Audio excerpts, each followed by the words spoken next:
Hello, everyone, and welcome to another episode of the Financial Advisors Want to Know podcast. I'm Catherine Tindall, and today's episode I have with me Jack Boudreau from usehabits.com. Jack is ex-JPM and ex-Techstars, and he is the CEO and co-founder at Habits. It's a marketplace where Henrys, DINKs, and young families find their financial advisor. And I love the acronyms because anybody who's not an advisor listening to this will be like, what is that?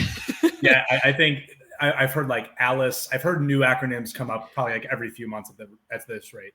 That's so funny. Like, I'm going to have to keep up with these too. So we were having a little bit of a conversation in the pre-show because I've been really interested in like what you're building with Habits, and then in particular, you know, what it's communicating around the shift in client acquisition that's happening. I think everybody's been seeing this, especially like the pandemic really changed a lot of things in consumer behavior, but just talking about kind of what you've been seeing through the platform that you're building, and just trends in client acquisition for advisors. But I think probably to tee that up for people who aren't familiar with what you're building, could you explain a little bit about what Habits is and just the basic mechanisms of how it works for advisors? Yeah. It's super simple. So we're a marketplace, right? You got supply, you got demand.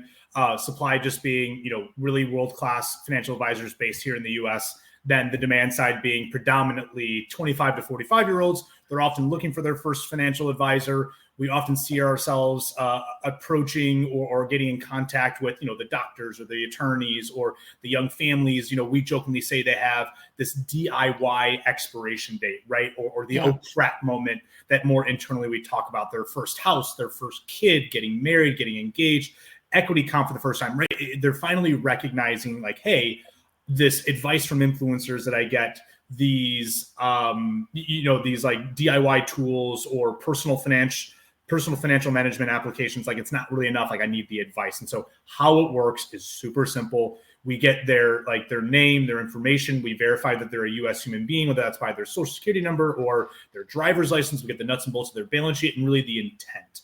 And the beautiful part of this is like the algorithmic matchmaking, which, advisors, they have their own criteria. But really the key differentiator about Habits versus all these other lead gen or marketing platforms out there is the conversion rates. So on our platform, the conversion rates are beyond 25%. We have some advisors who convert 100% of all opportunities that get sent their way. And the idea here is trying to reformat the way that advisors approach getting in front of either new or younger audiences. So let me kind of pause there because I feel like I just almost kind of word vomited on you there, Catherine.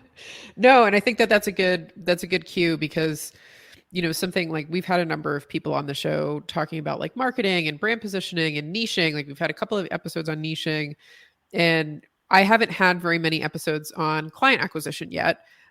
So I wanted to talk through kind of how you've thought through this with the platform that you have, because I think in a lot of ways it really dovetails with a lot of what's coming out as, the advice of the day, right? Like have a niche, have specific pain points that you address. And I think for a lot of the younger advisors, finding that, oh, I like working with the doctors, or, oh, I like working with people in tech who have stock options and equity things that are weird, or, oh, I like working with, like I had one guy on where his niche was working with single earner households. Yeah. So when you're running a practice and you realize that you have that niche particularity, and then if you can get onto a platform that's got the volume of traffic and audience, that's where that sings, right? And that's where, I think when you're talking about these really high conversion rates, is that what you've been seeing? Like, I'd love to hear more, kind of the experiences of, some of the advisors who have been on and just some of the trends that you've been seeing with that. Yeah, I'm actually going to start with the latter, like the trends. Like the one thing that we see time and time again is that if somebody's between the ages of 25 and 45 and they're looking for their first advisor, they do not care about the brand or the logo or like the jersey on the front, right? So the Fidelities, the JP Morgans, the Cities, like to them, it's almost totally commoditized. Yeah. But they care a heck of a lot more about the name on the back. Like they want to work with Catherine, like they want to work with Jack. They really like identifying as having a customized, incredibly intentional advisor who knows their entire story. They're not calling an 800 number. They're not just another, name or a number on a spreadsheet. And I would even go to the extent more specifically by articulating they want to have a customized journey. Yeah. So, and that trend is something that I think is probably pretty obvious. So like just to talk about this demographic, right? They grew up with intuitive technology. They're very comfortable with online communities. When I go shopping for paper towels, I have like 30 options, right? Whether that's just on Amazon, going to Walmart, or maybe I just want to go to the little, bodega, at the bottom of my building, right? And when you think about financial advisors, and historically, the marketing has been the same for Gen X, baby boomers, and they're imposing that on this younger generation of like, here's how to leverage a Roth IRA. And, here's the unique way that, I helped this family or that family. Like all these are great mechanisms and they can work for your particular niche. But what we've noticed about this generation is they have to feel special. And it's really hard to feel special when, you're not trying to customize and you're trying to generalize. Yeah. Cause I feel like I really like that. Cause it, just what I've seen is there's these certain things that are going to be commoditized services, but then once people break out of that, it's the exact opposite. Like they don't want something that smells commoditized in any way whatsoever. And it really does turn into that. No, I want you. Like I want the person. Like I'm not buying from a company, I'm buying from you. And especially for something like financial services where it is so personal and touches it touches everything in your life. That really switching to that kind of model, it's just the way that people are making the decisions. So for advisors that are like interested in leaning into this, beyond just, check out the website. What you guys are doing. Shamelessly plug habits on another window, but I see where you're like coming what are things that you've been seeing work for people, with the way that this has been changing? Advisors who have a very, very clear process. So one of the key questions that we ask in our interview process is like, hey, take us through the first 6 months journey. Because candidly, that's kind of the worst part of the family experience. It's when they're giving all their statements, you're doing all these intakes, there's multiple meetings. It's a lot of families kind of probably repeating a lot of things that they've said to, their spouse maybe, or, things that they have already had to discuss with tons of other people prior to that conversation. And, you're opening new accounts, you got to sign paperwork. And so it's like, all right, take us through those 6 months. And the people who know where to dot their I's and cross their T's and have such a clear, simple, and intuitive approach, that is undoubtedly I would even, if you don't have that, that's not a recommendation. I would call it a prescription.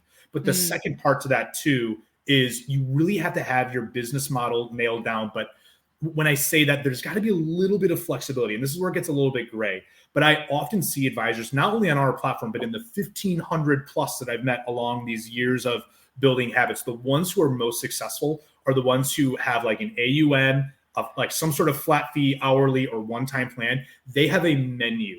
So when a family comes in or an individual comes in, they feel like they're in the driver's seat at all times because they have this clear process that they know how to do this and that. But more importantly, they're choosing that journey, whether or not the advisors kind of architected it in a particular way to get them ultimately to that, spot that the advisor is looking for from a client acquisition or a lifetime value proposition.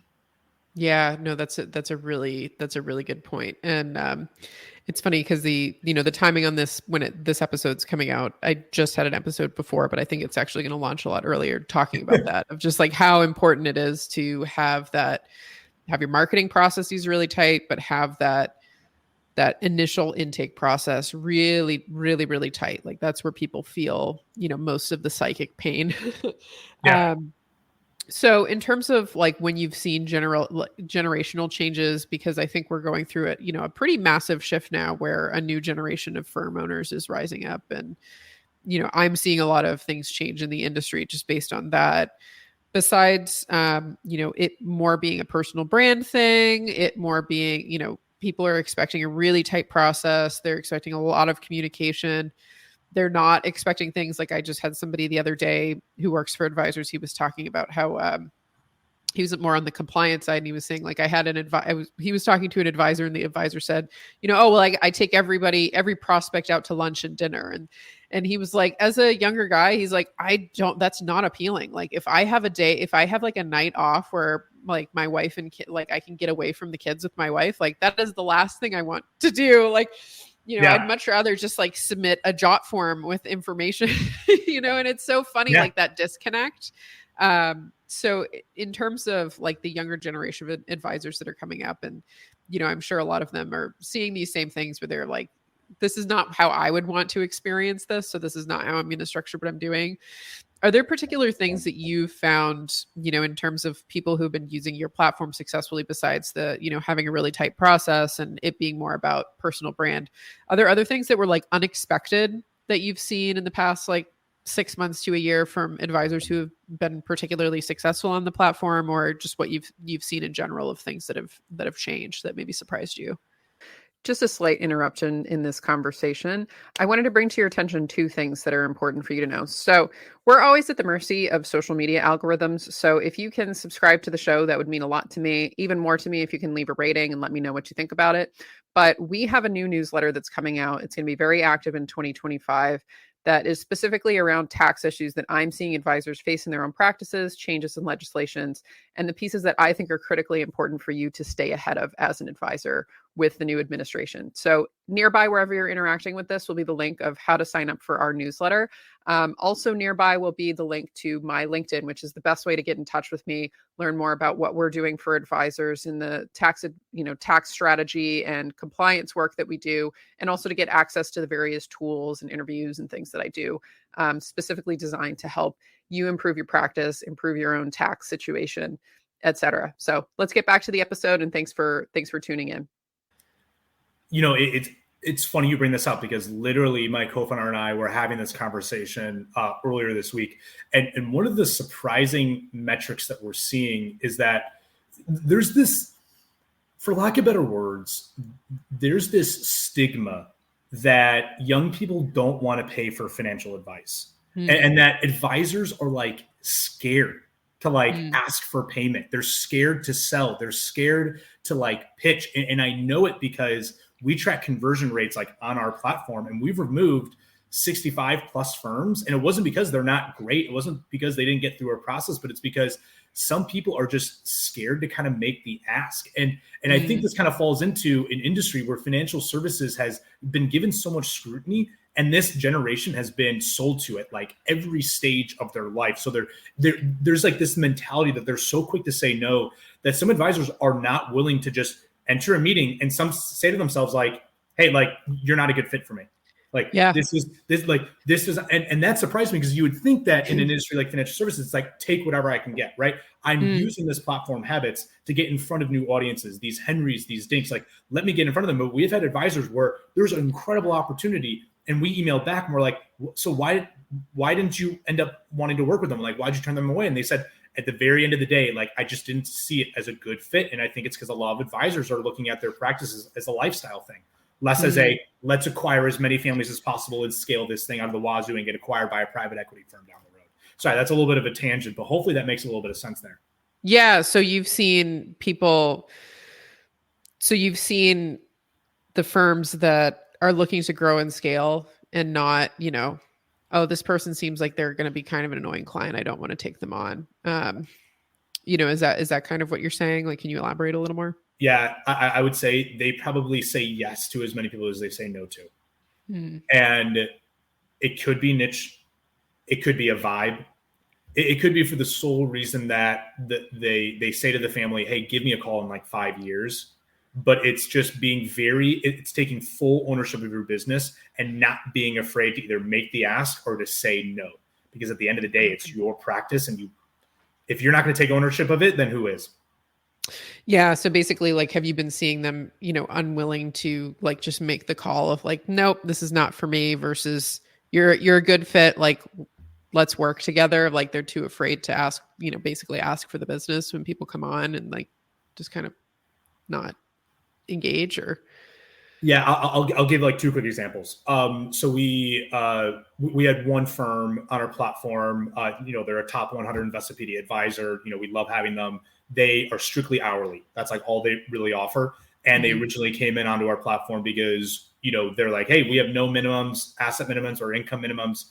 And they came to us and they're like, hey, like, in the last 8 meetings we've had in the last like month or so, We've had like a lot of pro bono calls, but we've honestly just been turning more people away. And it's like, well, then maybe your niche isn't no minimums on income and assets. And maybe you turning people away is a good sign that you're now focusing in on who ultimately is going to cover your bottom line. But on the flip side, right, we have an advisor who never offers hourly, and has a minimum of 500K investable assets. Within their first, month on the platform, they acquired a family that has like 1.4 in investable assets, young family in their early 30s.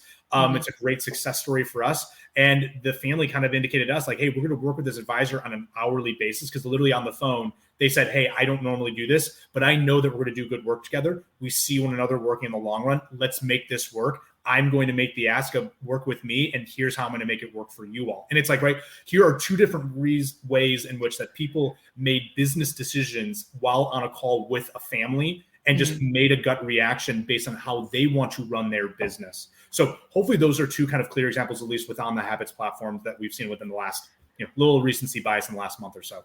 Yeah, no, that's really good feedback. Because I think that's something too that at least I see, like there's that balance between you want to pre-engineer your firm a certain way for things to go a certain way, but then at the same time, it's like, well, what's the actual end outcomes that we're trying to drive towards? And yeah, you can kind of create, you want to have the train on the tracks, so to speak, but at the same time, it's like, oh, well, if this is actually going to drive forward the mission, but maybe we have to do it a little bit differently. Finding a way to be somewhat balancing those things. Yeah, that's a really good. Well, Catherine, it's like very similar to like what you do for financial advisors, right? Like you're an advisor for financial advisors, right? And I think for a lot of financial advisors, they have these preconceived notions of like, this is what I do to got to be successful. But sometimes, you're not going to have 1,000 clients. If you're targeting for like that, maybe that 40 or maybe upwards of like 125, those are hand-selected families that you're choosing to work with.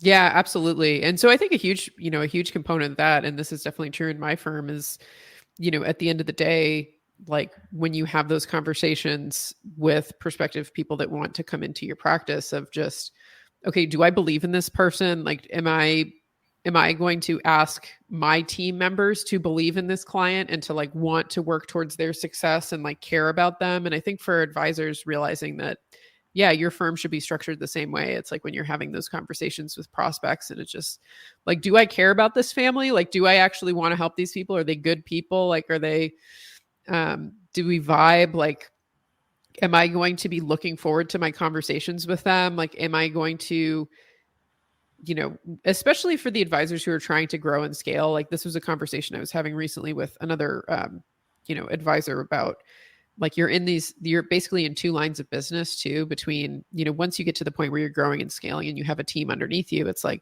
do you have clients that are appealing enough that an employee would be excited to talk to them? Because at the end of the day, it's retaining that employee is actually the bottleneck and the essential thing in the business, not so much the client. Like the client is the downstream, but if you can retain, if you're making sure that you have a nice ecosystem population of good clients that are a joy to serve for you and that there'd be a joy to serve for an employee, that's how you're going to retain that employee. Like that's how they're going to stay. And that's how you're going to grow. Like, because if you can't keep that employee because you have nasty clients that you've picked up, you're done. Like that person will leave. You're going to get stuck with all the service delivery. Like things are just going to fall apart. So I think it is important, it almost sounds like a very millennial thing to say, but it's like, you do need to be really picky on who gets on the bus, just because it's not right now, it's you driving and you might be the doormat, but if you're going to grow this thing, you're not going to be the one driving. Like you're going to be having to have somebody else willing to drive this bus. And if you've populated with like insane, people, like no one's going to sign up for that. And I think that's well, I was going to say like I think one of the most difficult parts about being a financial advisor in this incredibly crowded and fragmented space, right? You can look at the Kitsy's map, once a month, and you can quickly be overwhelmed by all the available tools and options at your disposal. And so financial advisors are not only having to be advisors for their clients, right? Like that's ultimately what the bread and butter is, but they're also the CEO, they're the CTO, they're the CRO, even at times, they're having to be a borderline CPA and an attorney, right? And so obviously, this is, I guess, like a shameful plug for you and as well for services like Habits, because I think one of the stigmas that financial advisors face is they really want to have ownership of everything, And it's also really hard to know like when to delegate and how to delegate. And obviously Yeah. teams vary and structures, depends if you're independent, if you're at a broker dealer, or if you're at a larger or smaller shop. But for the most part, advisors run their book, and, you kind of have to be stubborn, but you also have to be reluctant to ask for help at the same time. Yeah, no, that's absolutely true. So for people who are looking to learn more about the work that you guys are doing, best place to get in touch, usehabits.com. Like where would you like me to send, us to direct people to? Go to www.usehabits.com, but also I guess like shameful plug. I think one of the cool things that we do is that we build totally in public. So, I run a blog that is published weekly, Jack Boudreau, Jack_Boudreau_. We got like tens and thousands of followers across TikTok and Instagram. If you want to know what we do, how we do it, we wear our heart on our sleeve, and we're authentic as hell. So if you really want to know what's about going on under the hood, those are the easiest ways to figure out how. But usehabits.com is a great place to start. Yeah, that's great. So I want to thank you again for joining me on the show, Jack, and for advisors listening who are interested in what Jack's building. We'll post the links to those nearby. And any closing thoughts before we sign off? Ooh, closing thoughts. When in doubt, just shoot me a DM. It will actually be me responding. And I've spoken to 1,500 plus financial advisors. I've spoken to over 2,000 plus millennial families. At a minimum, would love to learn more about the advisor, or I'm happy to share any funny story because I've heard them all. That's great. No, and I'm the same way too. I always tell people like, send me a DM. Like, I actually just want to talk to you. Like, cause that's how you learn. It's like, it's the things in the by the way kind of conversations with people that you just learn so much, where you get a resource, or you give a resource, or give a name, or get a name. Like it's those human connections. And it's that kind of ties back into kind of the whole conversation of, if you're building a practice and you've built kind of who you want to serve, you've built that personal brand of who you are, what's going to make people want to connect with you. It's not the commoditization, it's the personal relationships, it's the actual people. Yep. And so, finding the same thing in your life in the professional relationships that you have. And it's like, it's about people at the end of the day, and it's those personal connections. So you can send us both a DM and tell us how crazy we are, or I love it. We'll get the feedback. But yeah, I want to thank you again, Jack, for joining on the show. And for advisors listening, like I said, those links will be nearby. Always interested in getting your feedback on what you thought. So send me a DM and tell me what you think. But anyway, thanks again for listening. This was another episode of the Financial Advisors Want to Know podcast.